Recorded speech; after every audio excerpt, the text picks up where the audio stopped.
Hello and welcome back to What's Your Story?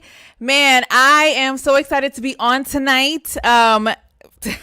Episode 9. I can't believe it's been 9 weeks since the launch of What's Your Story. And so tonight, if you are watching, you know the deal. If you're part of our community, go ahead and jump on in and let me know you're here. I want to know who's watching with us.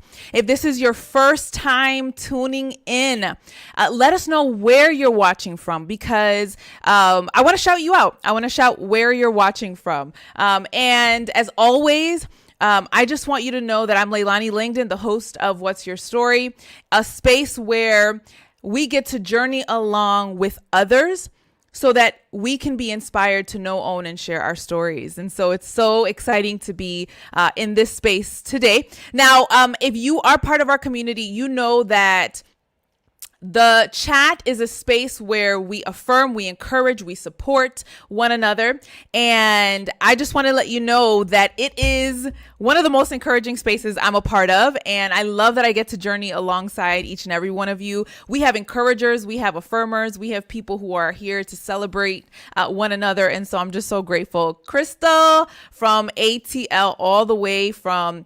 There's a phrase for Atlanta and I don't know what it is. You know, like they have like boogie down Bronx or stuff like that. Like, I don't know what that is. So Crystal, if there's like a phrase, let me know what that is. But I'm so glad you're here from Atlanta. Hello from the other side. Yeah, the dark side, which is the side with this other side of this wall. So, but again, if you're just tuning in, oh yeah, hot Atlanta. Listen, mercy. I don't even want to know how hot it gets there. But go ahead and let me know where you're watching from. Say hi. And just want to remind you that if you are jumping on and joining our community tonight, that the chat is a judgment-free zone. It's a space for us to encourage and support one another. And go ahead, as you're coming in and dropping in your highs, we're just going to jump right in. So every single week, we do a What's Your Story highlight. And the highlight is an opportunity for us to celebrate and affirm and acknowledge the brave step that someone is taking towards knowing, owning, and sharing their story. And so it's funny because if you are on social media and you have me as a friend or you are part of my platform, you know what this post is going to be. But good evening, everyone. Hey, Zakia. Hey, Kaitana. You know what tonight's highlight is going to be. But so every single week, listen, since I've started this process, God has been just literally involved in all of it. Okay. Every single person that has been a part of this show has been prayed for. Not only that, every single person that is on this show has been God ordained for that date. And I know it because it's been confirmed over and over so many different times by conversations, by opportunities, by moments that are just undeniably God. Hey, Anna, good to see you, girl. But I just want to say that also with the highlights, every single week, I've had a divine moment, a divine conversation. I have connected with people. And as a result of those connections, a highlight always comes, right? People are moved to do something as a result of people's stories. Hey, Ryan. And this week, guys, I was sitting here. I'm like, okay, God, every week I'm like, hey, Kathleen. Every week I'm like, all right, God, so where's the highlight coming from this week? And I'm just leaning into my conversations and, just keeping an eye open to see what God has. And I was getting nothing at all. I was having meaningful conversations with people, but there was just nothing triggering my what's your story highlight, antennas. And I just started praying and I'm like, all right, God, I am going to trust that you have it covered, that you are taking care of it and that it's going to come because that it's an important segment in my show, because I believe in the power of celebrating one another and in the power of empowering one another towards knowing, owning, and sharing your story and taking steps towards bravery and courage. All right. So I come today. Sophie, hey girl, she was our highlight last week. Still celebrating you, Sophie. But so comes today and I'm like, all right, God, I'm getting ready. I'm prepping and I'm like, where's my highlight? Jack, that's my BFF for life. Hannah, good to see you, girl. So I am literally, Tennille, what up, girl? so I'm literally sitting this morning and I'm like, okay, God, what's going to happen? Because, it's an important segment. It's something valued. You've provided one every single week. What's going on? All right. So I come on. So I'm having my time with God, and he's like, you're not getting one. I'm not giving you one, because tonight you are going to share your update story. Evie, hey girl. And I was like, wait a second, what? And he was like, all right, no, you're the highlight tonight. I'm like, no, but this is not about me. He's like, no, I want you to share how this experience has inspired you and what it has inspired you to do. So tonight, guys, I'm the What's Your Story highlight. But I need like a little drum behind me. But so I get to share today. So now most of you who've been following me on this journey, you know that God led me to this. And the way that he led me to it was that I had my baby in October, and on maternity leave, God urged me to make some space. He literally called me and said, well, he called me from living a shallow faith towards living in the deep. And he did that through a sermon that convicted me in my spirit that I had been living my Christian walk in my control. Right? I had been literally sitting in the shallow because it was what I can see. It was what I can control. It was, it was comfortable. And he was calling me to the deep. And he said, Leilani, I need you to make some space. And so I said to him, all right, God, I'm nervous. I'm scared. I don't want to go into the deep. I don't want to be uncomfortable. I'm pretty comfortable right now. And he said, no, I need you to go into the deep, because in the deep, your only anchor is me. And so I said, all right, God, I'm a journey with you. And during that experience, I started to go through my own life. I started to reflect on my story. I started to think about the experiences, the good, the bad, the ugly. I started to reflect on the growth that I've had throughout my however many years I've been on this world, in this world. And it was almost like God started to put together these moments, right? And I started to experience meaning and clarity over certain situations in my life that I had never really taken the time to sit down and reflect over. And through that, he started to develop this almost like this inkling of like, Leilani, there's something I need you to do. There's something I need you to do. And it was an undeniable space and gap in my heart that was not being filled by my work. It was not being filled by anything else. And God is like, I need you to fill it first with me. And then I need you to let me fill it with what I need you to do. And as I reflected over my life and considered what God was wanting me to do, he started to show me like, Leilani, you have been in this space. You have been working and journeying alongside people in different ways, in different capacities, but it's all been through the vein of their stories. I remember as a little girl writing, literally making up stories, having a little book where I would draw pictures, and just stories have been such a big part of my life. I love to read. I love a good story podcast. I'm just a sucker for stories. That's how I would help and inspire other people, whether through counseling or through connecting with my girlfriends or connecting with people I was in ministry with. And he started to kind of birth this new passion in me to help others share their story. And that's where the inspiration for What's Your Story came from. So What's Your Story is birthed. And now we've been literally, hey, Jose, good to see you, into the deep, scary space, but so rewarding. Absolutely. And so, I said, all right, God, I'm going to take the step. Now, all of those who know me know that I am a type A. I have my to-do list. I don't move unless I know how. And those of you who've worked with me know that my biggest pushback is going to be that's a great idea, but how are we going to do that? How are we going to get it done? And there was a lot of fear. And I remember walking in, I was in IKEA, and I got a phone call from a girlfriend that I haven't talked to in a long time. And she said, Leilani, I don't know what's happening in your life because we hadn't connected. She goes, but I feel like God is telling me that he's doing something in you that you need to let go of. You need to let go of the fear. You need to walk in the greatness that he's calling you into. And I'm like, bro, you don't know who you're talking to right now. And she was like, I don't know what's happening, but I'm telling you, whatever God is doing in this season of your life, you need to move in it. And I was like, woo, Jesus. So I'm running around in IKEA like a crazy person because God is just literally speaking. And that's how What's Your Story was birthed. I just decided to do it. I decided to do it scared. And I just decided to learn along the way. And you guys have been so supportive. There's so many of you in the chat that have been praying for me and all that stuff, right?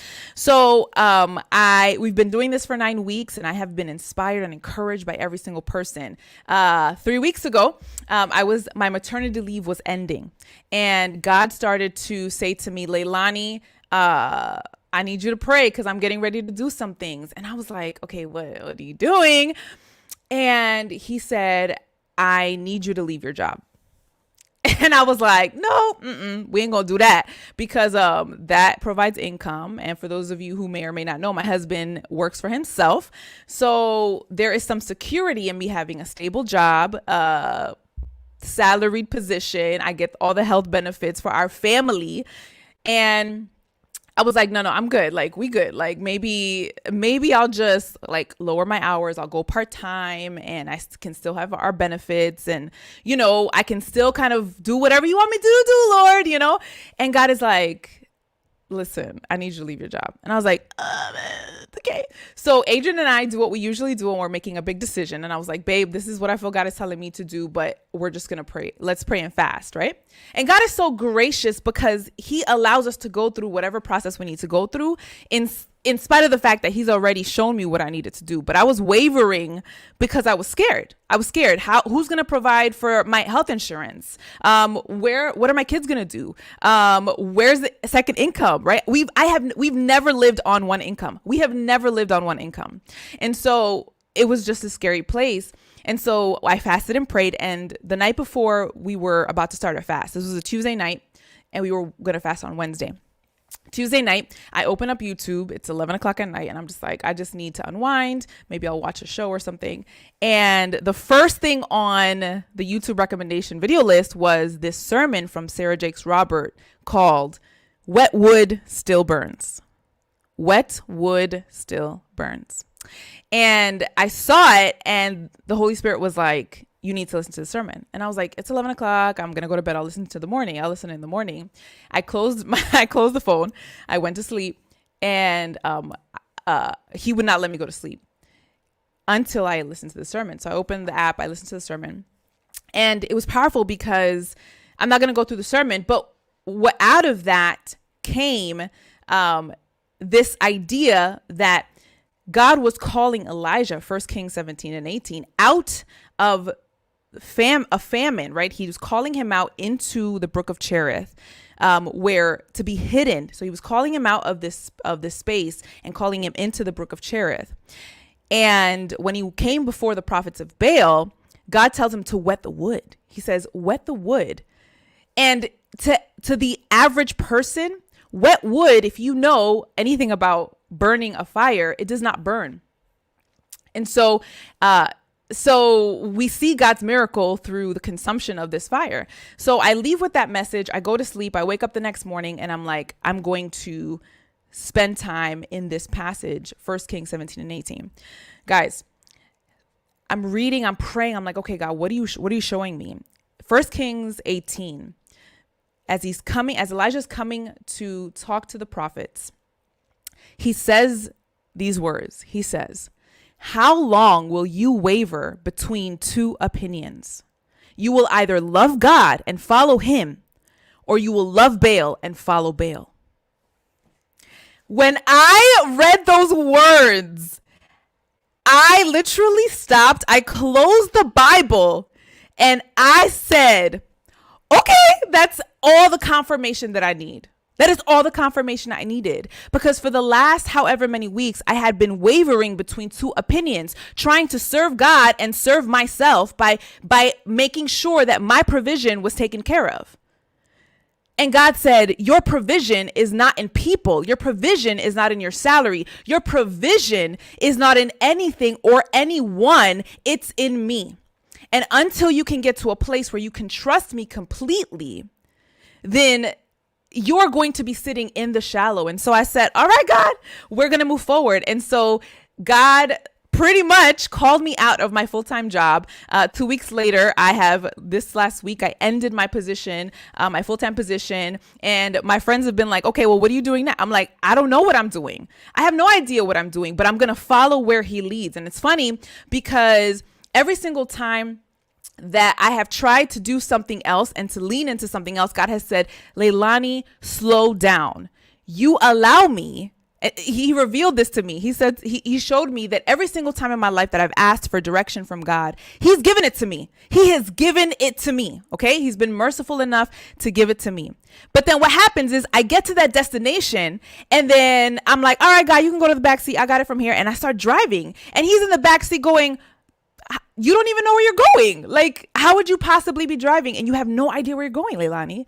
And I'm like, well, I guess I could figure it out from here. I mean, I got to the destination. I might as well, drive myself around. He's like, you have no idea where you're going. You have no idea where you're going without me. And so that's been the lesson the journey I've been on. I've been on this let go and let God, literally letting go of control, letting go of what I know, what I don't know, and just leaning completely on him. We don't have a second income. What are we going to do with all these other what ifs? I don't know. But what I do know is that God is walking us through it and God is walking me through it. And so, Sophie, you said hashtag mass resignations. Girl, listen, that weekend when DJ and Cherie shared, I was like, oh, Jesus. He knew that I needed to hear that word because Sophie, you also took that leap of faith. Yes, mercy. God only shows the next step. Absolutely. So these last 2 weeks, last thing before, yes, childlike faith, girl. Woo, it's been rough, but God knows what he's doing. The last 2 weeks, he has been leading me and inspiring me through this platform. And he's literally been asking me to let him lead me. So the last 2 weeks I've been starting to get, calls, DMs, just having conversations of people who are like, man, I want to use my story I want to allow my story to inspire others, but I also know that there's meaning and purpose through it. And so as a result, I'm like, all right, God, I don't have any time. I have 3 kids. I just had a baby. I don't have any work anymore, but my life is still busy. What do I do? Listen, God, as a result of what he's been bringing to me, and some of my girlfriends on here, they're watching right now. They know, they can testify to how overwhelmed I've been by the requests, by the conversations I'm having. And I said, God, what do you want me to do with this? And he said, I want you to lean in. I want you to lean in now. And so here's what's happening. I'm going to show you real quick, and then we're going to get to Claudia Mike, because this is not the Leilani show tonight. But I needed to share how he's been inspiring me. Kaitana says he won't tell you to go somewhere and not lead you. Yep, absolutely. Open the floodgates. Let it rain. Hashtag purpose. Yes, guys, there's so much purpose and meaning through knowing your story. So anyway, here's what's happening as a result. So I wanted to share some exciting news and how this platform God has used to inspire me to help you guys. So here's what's happening. I want to show you a little thing that I'm going to be doing. And I say little because it is little. God knows my time. He knows my resources. But I believe it's going to help the people who are looking for it and who've been asking me for it. So in the description box and in my Instagram handle, on Facebook, on YouTube, you're going to start seeing a mini website is what I call it, because Lord knows the actual website takes time. But here you're going to get to know about who I am. But here's what's exciting, guys. So as a result of the conversations with you, a lot of you have been, just a lot of you, but I've been getting a lot of requests for people to sit with people and coach. And I was nervous about that because I'm like, okay, I do counseling. I'm a clinical social worker. But I'm like, okay, God, what do I do?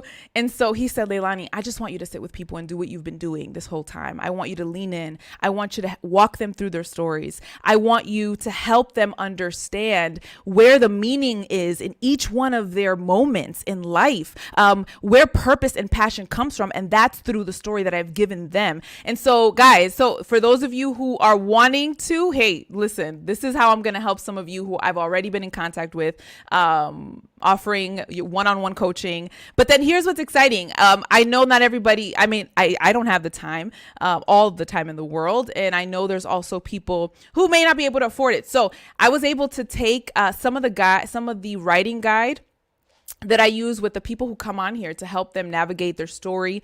And so, listen, I'm excited because you get to go through this process if you want to. All you got to do is click on Write Your Story free writing guide and literally just give me your information and you will have it in your email inbox within minutes.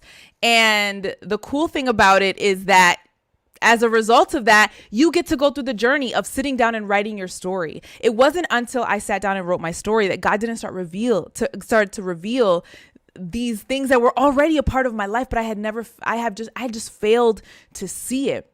And the reality is that our stories, God uses when we understand them and when we can get meaning from them. So anyway, I just want to share that with you. If you guys are interested in getting and starting to write your own story, go ahead to Milkshake/Leilani Langdon and get the story guide, and it'll walk you step by step. Just like if I were to walk you through verbally, it does that for you. And so I'm just excited to continue to walk with you through this process as we hear other stories and as we get to know, own, and share. Kathleen says it only makes sense for you to do this. I appreciate you, girl. God knows what he's doing. We're just going to journey and lean in and see where it goes. Yes, Zakia. Lauren, this is amazing. Oh, thank you, girl. I love you.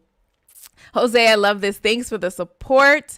Definitely if you're searching for purpose, there's so much meaning. Yeah, girl, I'm trying to do a little bit of both, but God knows. So anyway, so to wrap this up, I've been inspired by What's Your Story platform itself to continue to lean into what God has, and I'm going to follow him no matter what. So with that being said, I'm going to bring on Claudia and Mike. And so guys, if you're part of our community, you know what this means. Get your hand clap emojis going and let's show them some love. Gladys and Mike, how's it going, guys? Hi. Oh, it's so good to have you guys on. Okay, so tell us a little bit about you guys, and then we'll jump in. But before I do that, always forget this, guys. If you are watching, if you have a question for us, if you have a question for Claudia and Mike as they share their story, go ahead and write your question in the comments. And what I want you to try to do is to put #question. That way, I can find it at the end. But here we have some awesome hand claps coming in for you guys. So yeah, tell us a little bit about who you are. So I'm Clarissa. My friends and my family call me Clari. I was raised in Toronto, and I'm a very proud of Crawford, for anybody who knows from Toronto. Yes. And my name is Michael Montpremier, and I'm from New Jersey. Boop, boop, New Jersey. Thank you. Listen, guys, you guys have the same combo that we do. I'm from New Jersey and he's from Canada. Yeah. That never hit me. Yeah. Look at some Toronto folks. Some Toronto folk giving you some love. Yeah. And so Claudia and I, we met back in 2004 out in Berrien Springs, Michigan. And for those what's up, Jose? Thank you. Appreciate it. For those who may not know, that's Andrews University Central. We met through a mutual friend, and we were kind of just close and just buddies, I suppose. Mm-hmm. In 2005, it finally dawned on her that she should, date me. Hey. So we became an item at that point. And 2 years after that, her and I decided to get married. Yes. Now, at that time, we, oddly enough, we hadn't really talked about finances or anything along those lines beforehand. But as we were, merging accounts and doing all of that type of stuff, I remember asking her, like, so do you happen to have any, debt or anything along those lines? Right. I didn't come into the relationship with any of that. I was kind of opposed to debt. And look at you. She was kind of, hemming and hawing in terms of the amounts and whatever the case may be. But as we continue to progress through the first few months of our marriage, I don't know, I kept wanting to know, and she kept, not wanting to share that number until one day she did kind of share it. And I remember she made mention, it was a number that was pretty close and in full transparency. Go for it. $200,000. Wait, Um, say that number again. I know it was pretty close to 200,000. Whew. I In remember debt, that in night debt. going to sleep. I had an afro. I woke up the next morning looking like this. That's what I did. That's what happened. That's what happened. And so that amount, she mentioned she's from Canada, right? That amount was only the United States. What? Okay, wait. Yes. Yes. Of money. Yes, of money. Oh, There was gosh. a pretty good chunk in Canada as well for student loans. And she's not a doctor or a lawyer or anything close to a degree that would warrant that amount of student loan debt. And needless to say, that caused a little bit of strife. The first year of marriage can be a little bit of fun on its own. Right. When you get hit with a 200K plus curveball, Right. you start reassessing things. It's tough. Oh my gosh. And so the way that I tend to operate, I'm pretty like logical. Yeah. Once I got hit with that number, my mind is trying to work through like, okay, well, how do we get to zero as quickly as possible?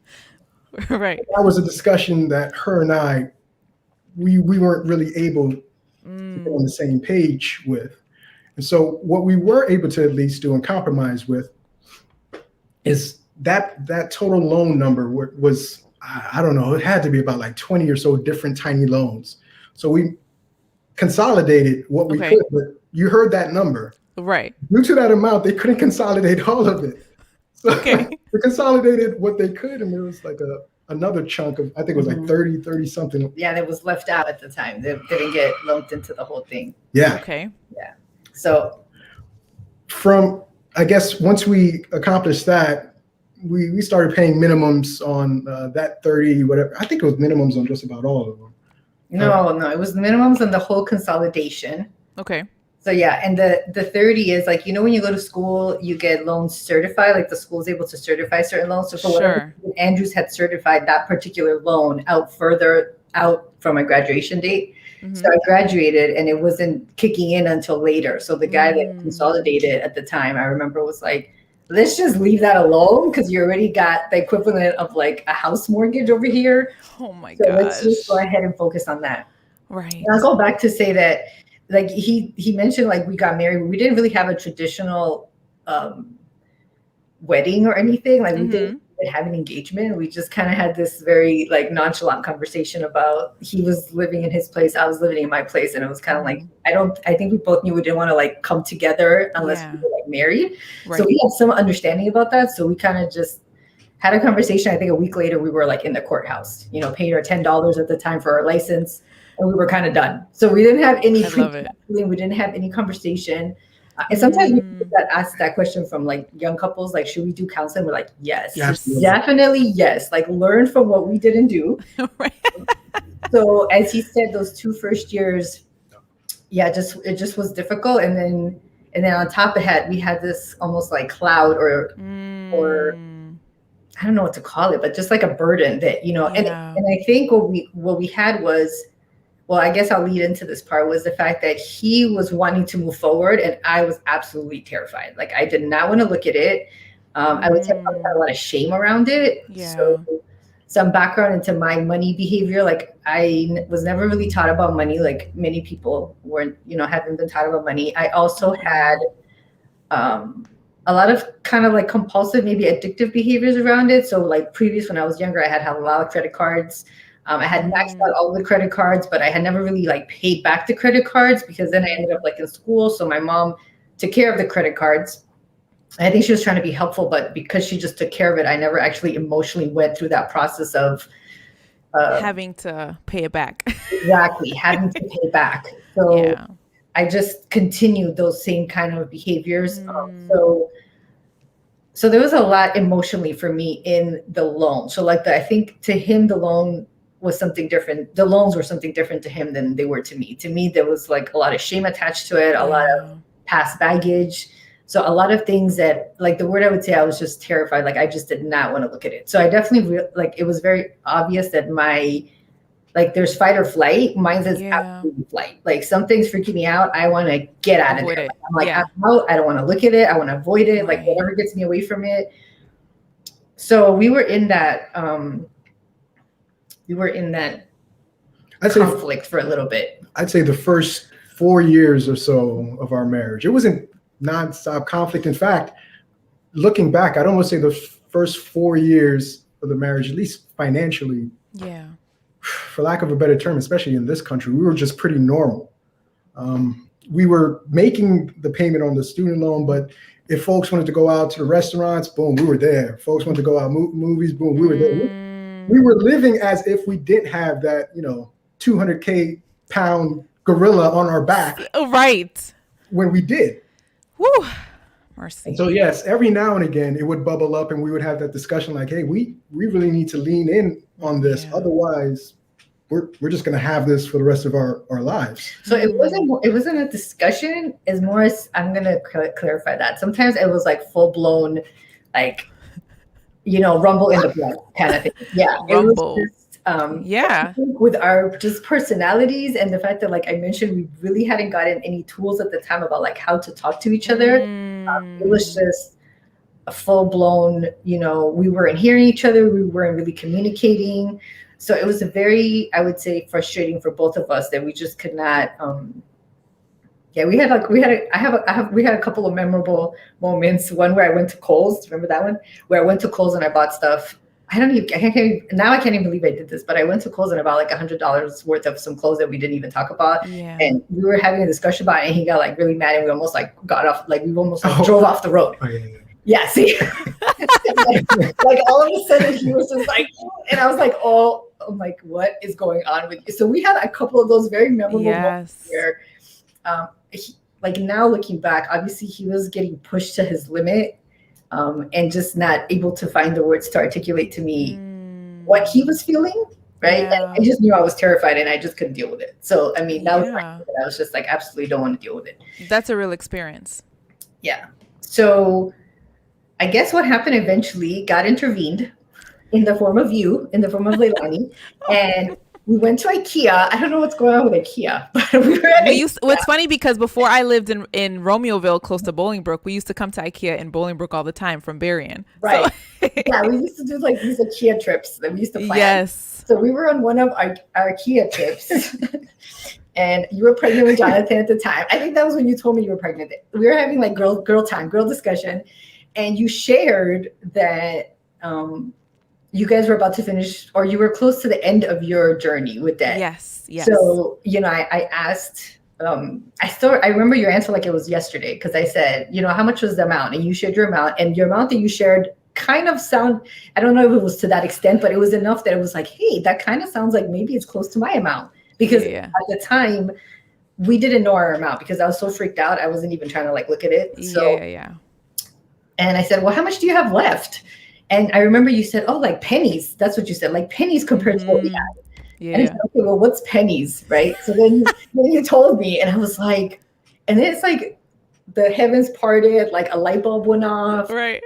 Like a major, and I think it goes back to all this, like sharing your story, you sharing with me that and opening up and being vulnerable and giving me such transparency around that particular part of your life was such a moment for me gave me hope. Because to that point, like the reason why I didn't even want to look at it was because I was hopeless that I could never climb this mountain. Like the mountain was too high, so why even bother? Like I just kept hanging around the bottom, right? And the valleys and the rivers, I was like, I'm not even going to look up because I don't even know how to get up there. Yeah. So once I heard you say that, I was just like, what? So I came home after the kid, and I was so I was like going home excited. I was like, yeah, this thing Ramsey guy. And and of course you could tell him by his expression, he was like initially kind of, I think, annoyed because he had been trying to like tell you the same thing. Yeah, and I was just like, come on, we got to do this, we got to do that. Like, we got to get this book. So something about our personalities is different. He's very even keel, and I'm more like the excitable cheerleader, rah-rah. Right. when I get into something. When I'm not into something, I just go boom. But when I'm into something, I just go, yeah, I go bonkers about it. So he then was like, okay, well, I'll let you share that part. Like, how did you feel when I was like, like, yes, we can do this. It's one of those sayings that you're never really a prophet in your own home or child. Where I was spitting jewels, dropping dimes, and like it wasn't connecting. I didn't have the language or the tools for her to hear. You were giving her your best material, and she was like, "I'm good." I thought I was speaking English. I tried speaking Canadian. Apparently, I needed to speak IKEA, and then we would have been there, years ago. So that's great. But a really important thing I want to make mention is, I think where we were butting heads is in me trying to get her on board. I was starting, I guess, my pitch with how can we do it? X, Y, and Z. When I should have been starting with our why. Why should we be on board? Why should we be doing this? What are our dreams together?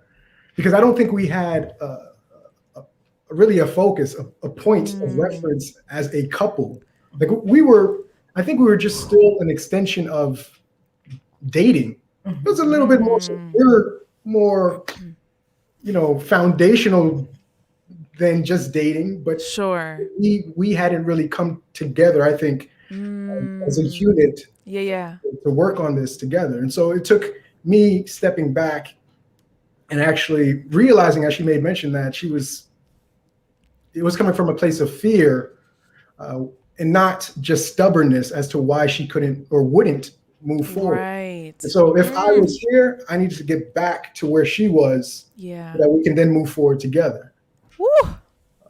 And something that was completely out of his control was that life had, prior to this moment, at IKEA moment, life had thrown me a couple of things that we weren't really expecting. So one of the curveballs was kind of by choice. I had chosen to step away from work because I was doing life coaching at the time, and I thought that was going to be my focus. Yeah. That didn't kind of turn out the way I thought. So because we were on one income for basically the equivalent of a year, our lifestyle didn't really change. So we still were acting like we had two incomes. So something in that year started to change my perception around money because we were only on one income. So something about me being the one that, wasn't bringing any income, me being the one that was trying to figure out things, something about that really was very humbling, I think, for me. So it kind of started to shift. Right before that had happened, I had been the one bringing in the biggest, like the higher income. So just that change was a shift. And the other thing that happened was an uncle of mine unexpectedly passed away in a car accident. So he got into a car accident, the car was totaled.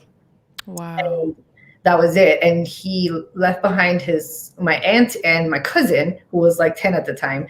Wow. And the interaction that they had together was one where she seemed to, from our perception on the outside, she seemed to be very dependent on him for their finances. Yeah. And when he passed away, there was this like chaos and confusion for her. I mean, not just grief, but then it was like, okay, now what do I do? You know what I mean? Kind of took care of all of that.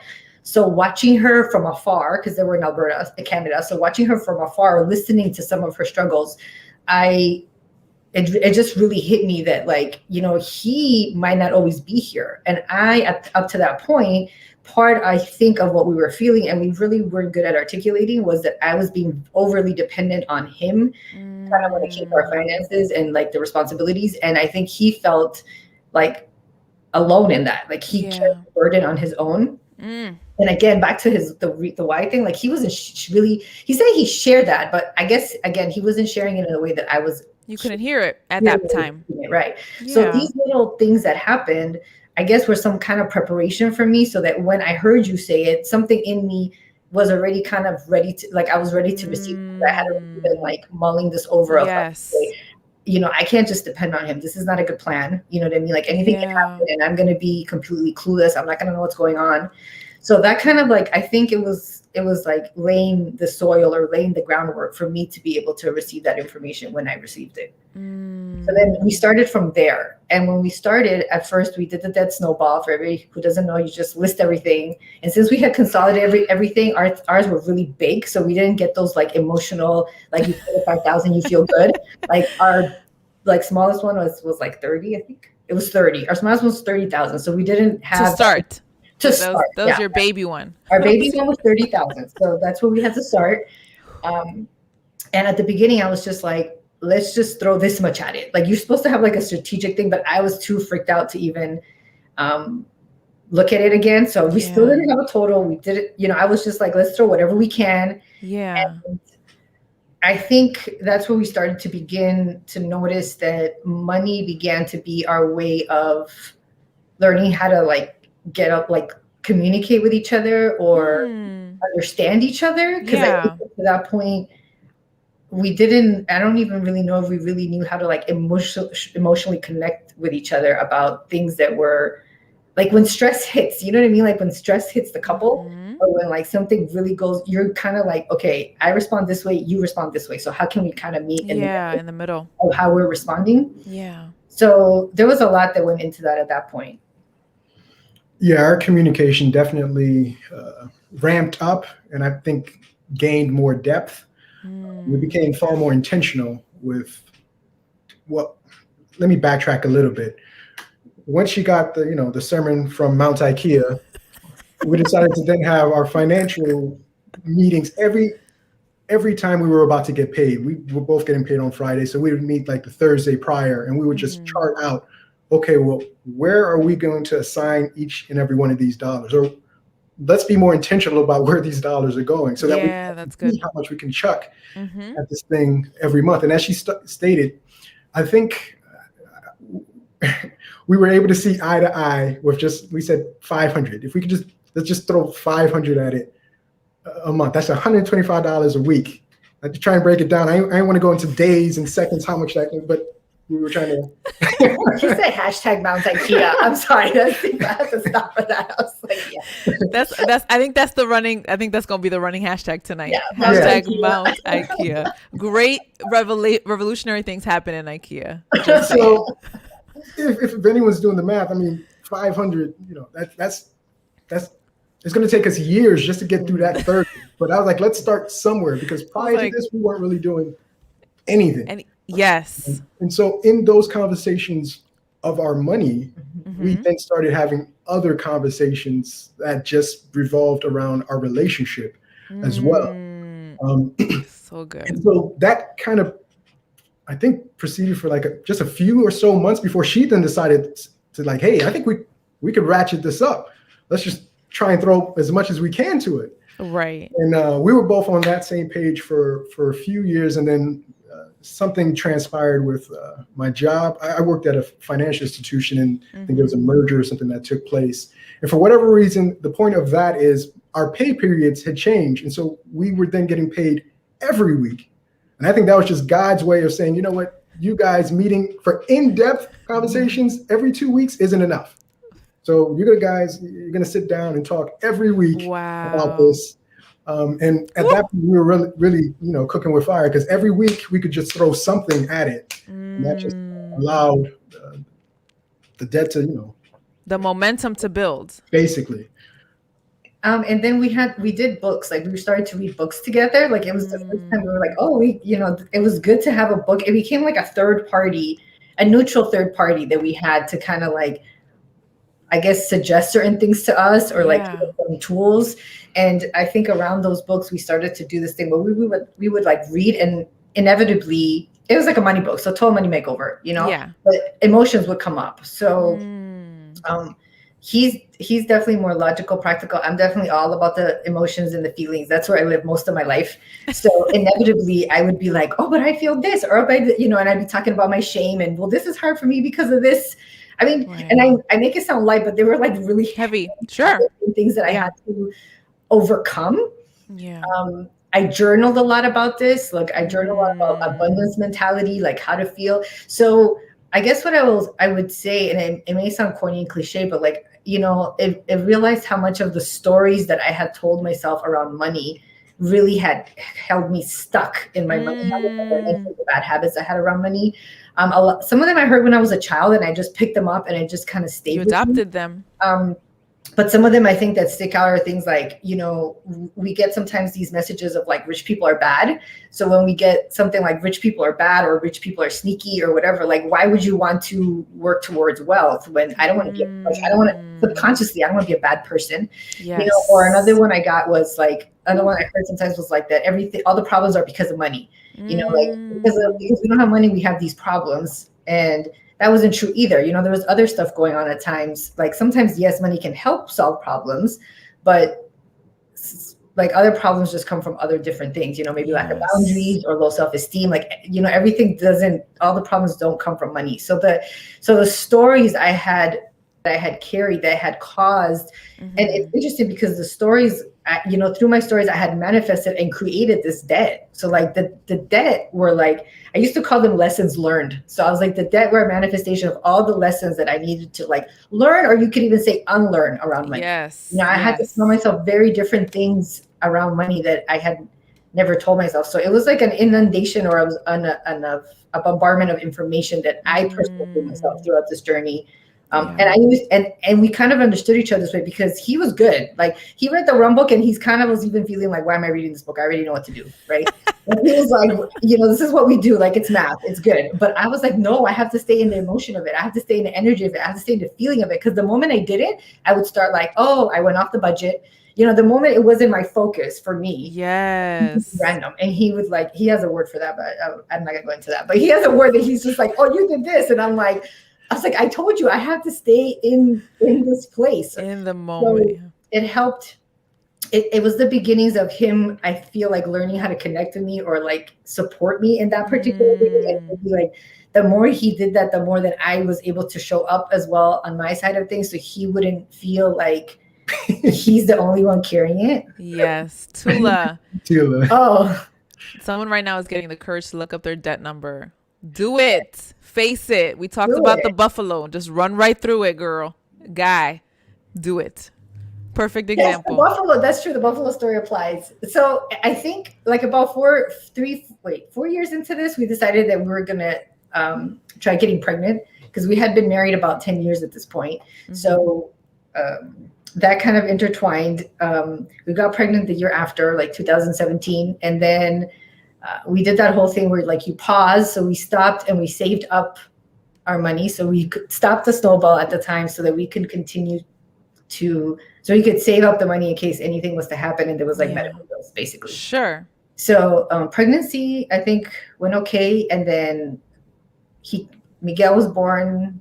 I have to think right now when Miguel was born, July 5th, 2018. It happens. We'll edit that one out for you, okay? I'm looking at the monitor right now. I'm gonna edit that out for you. So Miguel was born, healthy pregnancy, and then I stayed home. I wanted to stay home, so that we kind of just used that money that we saved to stay home. Once all that was taken care of, when we started to like go back into the snowball. So, do you want to talk about the job thing? I do. Let me just go back a little bit and make mention of one thing. Outside of the communication, which is completely essential to Huge. especially if you're in a relationship. You both got to be on the same page, in the same play.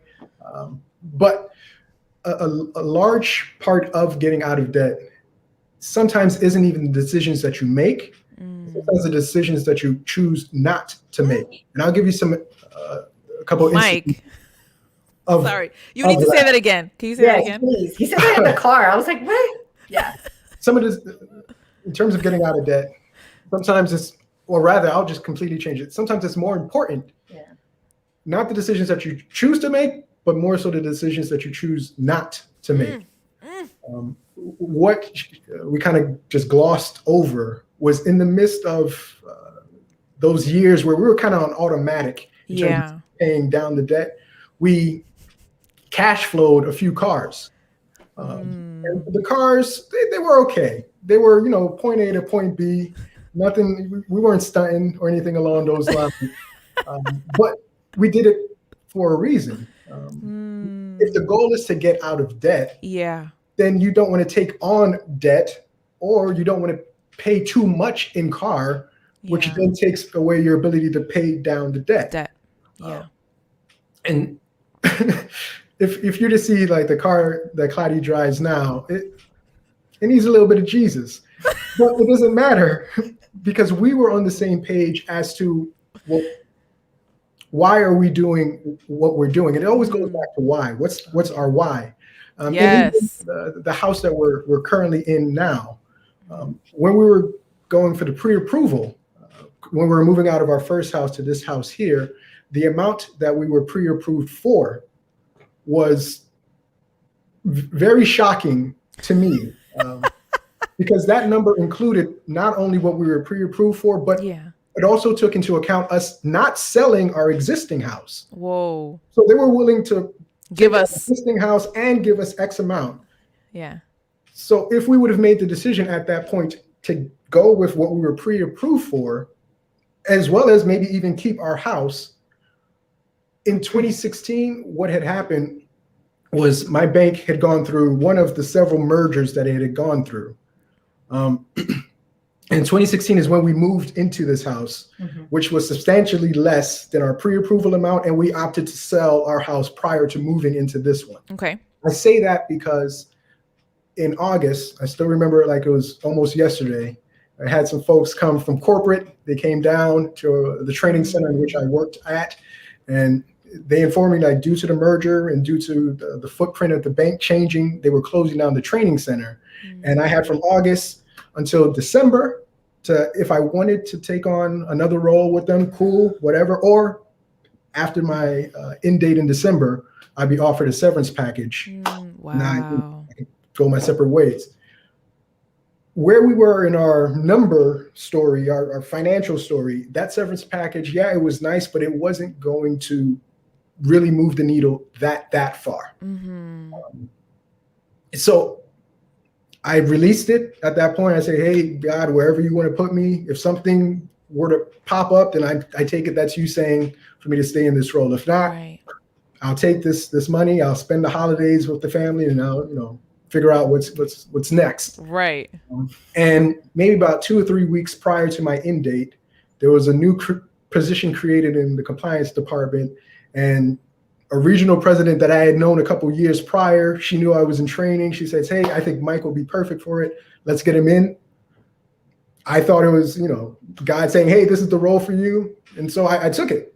Yeah. About 2 weeks into the role, I realized that was not the role. That was not the role for me. Oof. That was not the role. And I looked back like, man, I really should have taken that severance package. I thought that was God talking to me, and it was maybe it was a little bit of my fear saying, no, take the first thing being offered. So at that point, if that situation were to ever pop up again in terms of, hey, severance time, whatever the case may be, I would look into it. I would figure at that point, God, that's you telling me. Yes. That was the first time. That was your time. Then you did take it, but I'm going to give you another opportunity. Right. That's some foreshadowing. I just put that out there. Spoiler alert. So Claudia, you were saying, so you're pregnant, you have a healthy pregnancy, and you stayed home. Yes, I stayed home for a bit and went back to work. And then, like we said, we're just kind of in autopilot at this point. Like once you get that snowball going, it kind of takes care of itself. As you know, it just keeps like a snowball. Like literally, as you see it growing on, it just gets bigger and bigger, and you just see that going on. So Miguel was about 4 months old or so where I started to notice that there was things about him that were kind of like different. So some of the things were, for instance, he was very terrified. He's only been changed in the public bathroom one time because he was like, you tried to take him in the public bathroom and he would just scream and freak out. Something about the public bathroom he did not like. He got stranger danger really early, like about 4 or 5 months, I think. He just was refusing to go with anybody new that he didn't know. He would cry. We always joked, and we're very grateful that we weren't in Toronto or in Jersey because he couldn't drive in traffic. So whenever you were in traffic, he would stop, he would start crying. I don't know what it was about. And one time we went to Costco and got stuck at a light, and it was like, it was bad. Yeah. Bad for like about however long we were stuck at that traffic light because he was not having it. So we started to notice certain things about him. he would notice really random things. Like when he started to cry, he would pick up random lints on the floor, like things that you were like, wow, we were like, he's so observant, that kind of thing. He started walking about 15 months, so he hit that milestone, okay. And then, but he wasn't talking, he wasn't really saying anything. Okay. So we thought it was because, we're like, maybe it's because he's hearing 2 different languages, bilingual. But then some people were like, yeah, but other kids have been around bilingual parents, and they're talking. Sure. So in December of 2019, I believe, I texted a friend who was a school psychologist, and I told her what was going on. And I asked her about like early intervention, and she said, the earlier the better. Like, go get signed up. She had signed up her daughter through Indiana's program, so her daughter had received speech therapy. So I was like, okay. So we signed up, and because I work at schools, I started to get this feeling of something is going on, because there's a speech thing, but then I was like, there was just other things about him that I was like, I'm like, what is going on there? Like the public bathroom thing. We went to the beach, and we took him by the carousel, and he like freaked out about that. He didn't like anything new. He had a hard time with anything new. Like he didn't even like to be wrapped, like carried in a little carrier. He didn't like that. So I think my mother instincts had really like heightened. I was talking to random people, like not random people, friends, but I was like, hey, do you guys, and he was so young that people would just say, no, like he'll grow out of that. Or it's just a thing, So that's one thing I have to point out. Like if you're having with your kids that you're having any developmental delays, I think there's really old myths out there. Like he's just a boy, like boys talk later. That's what I heard a lot, that now it's kind of like a turnoff, because I'm like, well, but I kind of should have listened to this gut feeling. Instinct. And luckily I did. I mean, we did. It's not like we denied it. So we did get him evaluated. They came in January to evaluate him. And this is January of 2020, right before, the world changed. We knew it. And the speech therapist was one of the people that came, and I asked her about autism. I said, what do you think about autism? He had a lot of repetitive behaviors that he was doing. Once he had started walking, he had developed a little bit more of those repetitive behaviors that seemed like maybe that was just toddler behavior, maybe not. So she said, I still remember to this day, she said, I do see some of the red flags. And my heart, stomach, everything at the time, it was not a good feeling when she said that. And something had been going on at work when this evaluation was happening for me. Like I had taken the time off, but I knew that something had happened at work. There was a kid that was having a bit of a crisis. They left, and I looked at him and was like, I got to go to work. So like, go back to my fight or flight. Like I was like, it was hitting me. Like, I was like, I have to get out of here. Like, I cannot be in my house right now. Like, I can't be around my kid. I can't be in my house. I have to get out. So I took off and I went to work. And I think the feeling I was having really was like, I didn't know what to do at home to help, but I knew how to help at work. Like that I've been doing for years. I knew how to help this kid. And then I was just terrified once, like, back to that feeling that I had when I couldn't look at that mountain of debt of like, I am now terrified that I don't exactly know what's going on with our little boy at this moment. And that kind of just stayed there for a bit. Then COVID happened. So that was January, kind of February. They started to come to the house to help us out. And, one of the books that his teacher recommended was a book on autism. So I was telling Mike, like, okay, so she's now wanting to tell me that they don't want to tell us it's autism, but she's giving me a big book that's like 24 chapters on autism. Wow. So, the signs were kind of starting to, it was kind of more confirmation that that's probably what was going on with him. And COVID happened, and my school shut down, and I had to stay home. And the day that I stayed home with him, the first day that I stayed home with him, it was not good. So we had been in this like for a couple of months now. And that night was probably, I would say, I guess because I was with him the whole day and I had like a very clear picture of him in that stage. That was probably the darkest point that I've ever experienced. So I've always been sensitive, and I've always been prone to, at times, anxiety, depression. But that night, and being a mental health professional, I knew I was in trouble. Like I was like, I'm in trouble. I was scared for myself. I was scared for Miguel because I knew Wednesday was going to come, and I was scared to be by myself with Miguel. So I told him, I was like, I'm scared. Like, and I didn't want to go to emergency room. Like the first thing I thought was like, I got to go get assessed because I need help. But then we're like, well, I don't want to go to the emergency room because COVID is like, this is like right at the beginning. So I was like, I don't think emergency room is a good idea. So yeah, so that was a rough night for us. One of those nights I don't know if I'll ever forget. Yeah. I remember we were having that discussion, as she said, it was like night. It was pretty close to like 9 o'clock. The stuff that I was hearing, the stuff that I was seeing, I just immediately texted my manager. Like at that point, we were still working physically at our location. Okay. We hadn't gone remote quite yet. I told him I can't go in tomorrow, whatever the case may be. And I think just due to the time that I sent the text and the fact that I could probably count on one finger how many times I've called off in like the last decade. Right. He texted back like, "Hey, is everything okay?" I'm like, "I'll be all right. I'll be good." But I knew I needed to be with my family the next day. Yeah. To make sure she was okay, to make sure he was okay, what have you.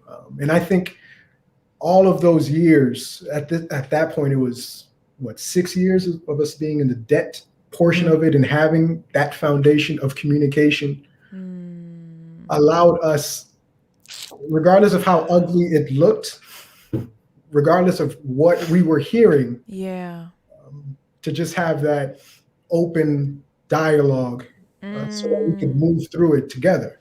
Wow. And I think something he used the word ugly. So I think that's a good word to use, because I think that many times I don't know how to be, but to be authentic. So he got to see, like, it was like all of it, right? So he had, the stuff that was coming out of my mouth, I hope I never say it again. Like the darkness that just came over me, the thoughts that I was having, I'm a very expressive person. So I think it took a lot for me it didn't take a lot for me to say it, but I'm sure for him to hear it, because I was difficult saying and things as a mother, as a wife, that I was just, I was just not having it in the moment. And I tend to not hold back, only because from all my work that I see when I counsel people or talk to my kids at school, is that sharing your truth many times means like the ugly parts of it, the messy parts. Yes. Many times we try to like make it sound pretty, or, sometimes with motherhood, it's like you're not allowed to say certain things, but then you know the mothers feel that. Yes. So there's just certain things in that I just allowed myself to feel and just go there. And so I just allowed myself to go to that darkness, having faith that I was going to somehow find my way out. Really. Yeah. And I think my faith and my spirituality played into that, because the truth is I didn't know. So I had to just, it was like a leap of faith that I knew that I had to just feel all of it. And I trusted that somehow God would show me how to pull myself back out again when I needed to. So another word that comes up for me with this experience is, there's this term that I use, that I hear, that's called spiritual bypass. So what that means basically is that when something like this happens, sometimes we want to just pray about it. And we think, go read something inspirational, or like for me, sometimes it's go repeat an affirmation or say a mantra or do whatever. Sure. But I think that there's, being in this human experience, I think that there's value in being in the messiness. Like you can't just pray away something like this. Like you have to feel all of it. And I guarantee to anybody somebody who walks and is spiritual, like I could feel that God wasn't all of the experience. He was in the experience of just the ugliness of it. Like I could feel whatever and say whatever, and I already knew, like he's already hearing it anyways. Like God already knows, you know what I mean? So there's no parts of me that I felt like I had to hide. I guess deep. This way. I felt like I could just show everything that I needed to show, and And I knew that I was going to be received without judgment, even though at times I did judge myself. Like I was like, what, like, what is this? And so I did a very holistic approach where I booked my therapist right away. Since we were home, I got to do other things like work out and do other things that were practical, like just get myself moving again. So I started to put myself on a very rigorous regimen of praying and doing the meditations and doing all those things, going to see a therapist, doing whatever I could do to kind of balance the, giving myself the spirituality I need, but also the mental health that I needed at the time. Yes. I needed so important. That. And like he said, I'll add to it. Like it was a lot for him to now connect emotionally with me through this, and to be honest, like I thought that the finances were difficult. This was much more on another level. Yeah, wouldn't you agree? Like it was not. It made talking about money look easy at that point. Like it was like, oh, well, talking about money was like, I mean, and we were in it for a while, right? But now talking about this emotional was difficult, challenge that we're going through with our son was like a whole nother thing. Mm-hmm. And so, one of the things that we decided to implement, especially after that night, from that January red flag discussion with those folks, we ratcheted up our consistency in terms of just praying, especially before we went to sleep. That was something that together. Yeah. I don't know if we had done it as intentionally prior to. Wow. But we definitely started doing that more consistently on a nightly basis. But after that evening that we had, I then suggested like, hey, sometimes we can dwell in the darkness for so long that we lose sight of all of the things that we should be thankful and grateful for. So after we prayed, we then suggested, hey, we both say 3 things that we're grateful for the day. Our contentment things. And so that was something that's good. Regardless of how bad a day would be, you would consciously or even subconsciously keep an eye out for those things that we could then bring to the prayer to say, hey, well, this I was happy for. Whether absolutely. I woke up feeling okay today. Sure. Whatever it was, and there was no judgment. There was no whatever. It was just, what are we happy for?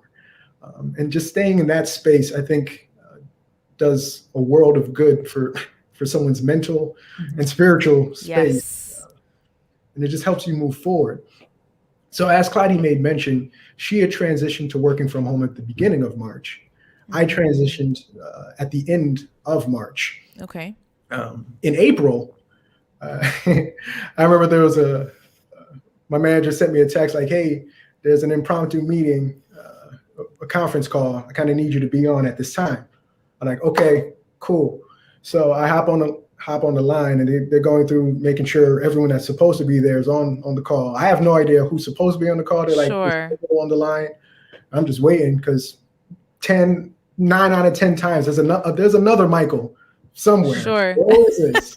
I'm just waiting for the other Mike to say anything. They're like, is there Michael Montpelier on the line? I'm like, okay. So yeah, that's you. Me. Yeah. That's me. And they're like, all right, now that we've got everyone on the line, hate to be doing this over the phone, but due to this other merger that we're going through, the roles that you folks are in currently doesn't exist with the bank that we're going to. It just, the role just. Oh my gosh. They're like, but with the whole pandemic going on, or whatever the case may be, the decision isn't due to the pandemic, but we want to give folks ample time. So it's April, I'm having this call. They're like, November. That's your end date, unless you choose to take something else on with the bank. In November of 2019, we had gotten to the last stretch of our snowball. Okay. In the spirit of full transparency, it was $40K. And at that point, $40K was pennies. Pennies. Like, all right, I think we can get to this by, I think we were thinking like the first few months, maybe second quarter of 2021. We're like, if Sure. we really lean in. Mm-hmm. And then 2020 happened, and out of nowhere, additional funding started coming our way.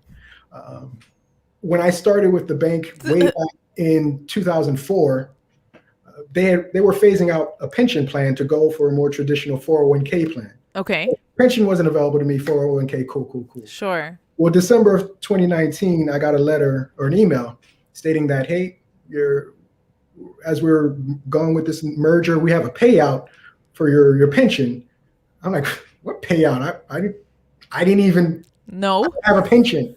They're like, all right, cool. I just junk mail, delete. But I get a letter like around April or so. Like, now here's your payout, and this is the expected amount unless you roll it in or you take it cash, whatever the case may be. I'm like, whoa, okay. This is real. So, in addition to that unexpected amount, which I put my financial hat on, if you could roll it into a retirement type of thing, Do so. Yes. Don't take the tax hit. But I was taking the tax hit because we're going to use this towards the debt service. Right. And then the severance package came. Wow. And then the government got involved with sending money to people. That whatever. stimmy check. Money was just coming from everywhere. Yeah. And before we knew it, 2021 started looking like December 2020, November 2020, whatever the case may be. And so, as I made mention, I passed on the severance the first time. This time I was like, God, you learned your lesson. Basically. And I was in such peace. It must have been extremely odd to my manager, because after that call, he called me right after, like, man, I really hate that it's happening over the phone. How do you feel? I'm like, you do not understand how good I'm feeling right now. I'm gooch. Yeah. And he's like, I don't think it's really sinking in. I understand it's a lot to take in. I'll check on you tomorrow. So he called me the next day, like, all right, now that you've had a night to sleep on it, how are you feeling? You don't understand. I'm good. This is exactly what I didn't tell him this, but I'm like, this is exactly what we need to get to rocket fuel through this last portion. And so there was just many things like that just kept springing up. Sure. God was like, okay, you guys, you've been through this enough. I think you've learned your lesson. Let's put a wrap to this part of your chapter, because unbeknownst to us, another part was about to begin. Start. So when did you finally pay that last dollar? Okay. So we paid the last. So here's the thing. I actually don't remember the date that we paid. That's okay, girl. The month. The month. But for 7 years, I was like, this is gonna be the greatest day. Like, I'm gonna remember of your life. So we paid the debt somewhere around the same time that we received Miguel's diagnosis. Which was December 11th of 2020. Woo! So Miguel was diagnosed this past year. Yeah. Woo! Congrats. Yes, and so here's the thing, I don't remember the date that we paid it. And it was around that time. Yeah, and there was so much emotions. It was a very confusing month, because I think that we envisioned our celebration that we were going to feel was going to be different. Yeah. What we were excited about the dead part, but now we knew that, and grateful that it seemed very obvious then at that point to us that we had prepared all these years through communication, through all those meetings, through all that growth that we had done. Really, Adrian? I'm like, really? I was like, I had a moment. It's causing trouble. Funny. I remember when he was diagnosed, though. So I'm like, there was such preparation that went into that. And I think something that when we were talking about this experience was important to us to share was the fact that there are many times when we ask for assistance from God, and I think God is always answering, but I do think that action in alignment with what he's asking us to do is required. So, sometimes we do this we pray, but then we have to be willing to take those steps. Like, we have to be willing to take the guidance and move when we're being told, like, okay, now you need to move, So the debt happened because I think at some point, finally, I got the memo and we were able to move and take action. And, without us knowing, we were preparing for this next chapter of our life with our kids. So we were able to go into this next chapter, even though there was a lot of emotion, even though there was a lot of other things that came around the diagnosis. At least we knew that we were prepared as far as us, even though we all had to work on some kinks, and we were prepared financially. Because that way we could be at peace and feel good about like where we needed to go going forward, so that he could receive the help or meet his needs, basically. Yes. Wow. That is so powerful. So, oh my gosh, burdens are lifted at Calvary and at Mount IKEA. We forgot to say burdens are lifted at Mount IKEA. Yes, handle your current chapter first. Debt-free, congratulations. Ryan, did they call in and shout debt-free? Listen, I was trying to get them to do it here, but that's not going to happen tonight. We need to have Pam Langdon sing that, but at Mount IKEA, guys.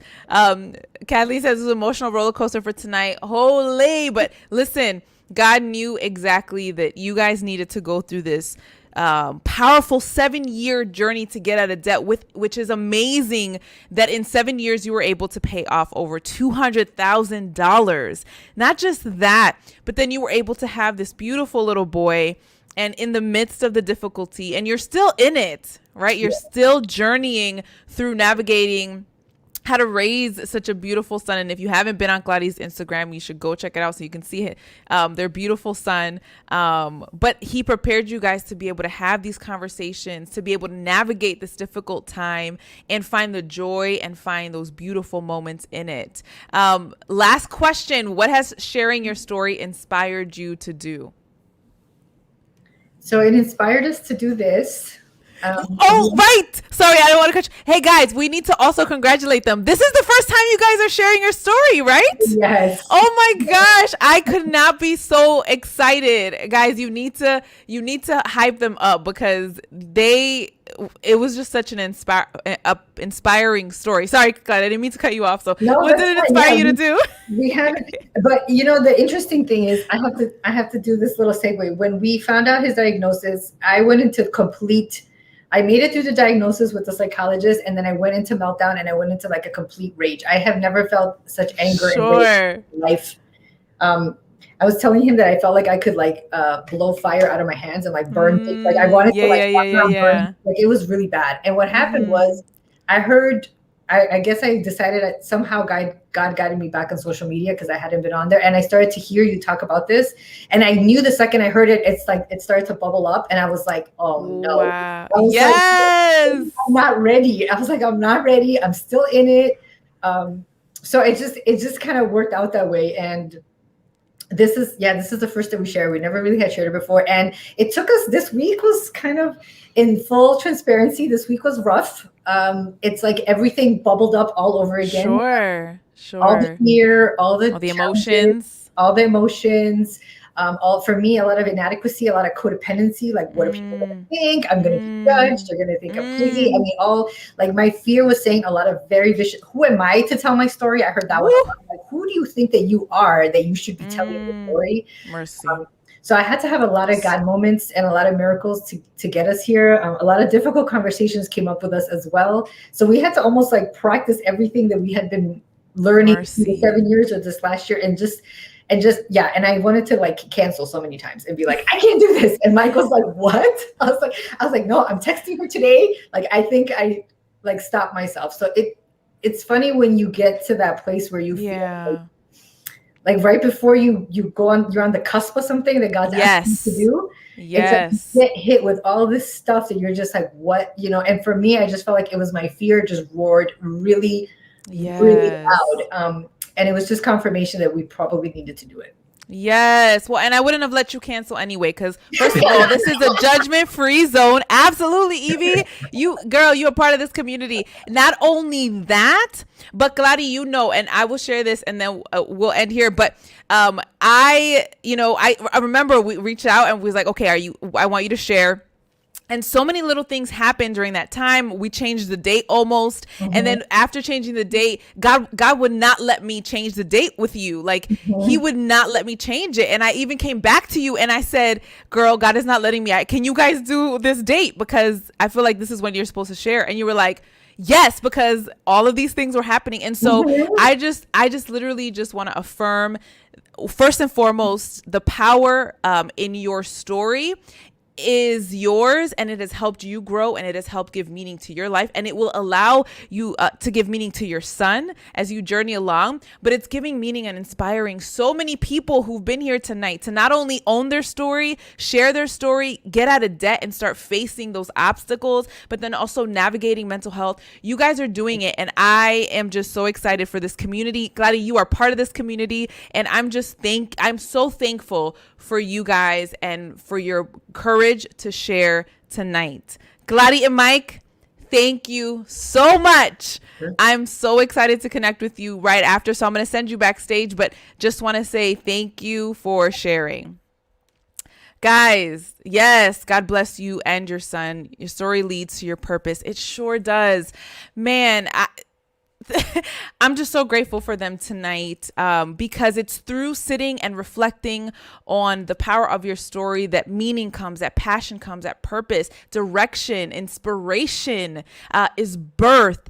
Sophie says, thank you for sharing your testimony. We have had so many similar experiences. It is a powerful story, and I can't wait to continue to see how God moves in Glady and Mike's life through this next debt-free journey in their life, and just so excited. But thank you guys for joining us. Don't forget to share, subscribe, and like, and check us out on all platforms, social, Facebook, Instagram, and YouTube. And as always, just want to encourage you to go share your story, and I hope that you feel ready to go share it. See you next week.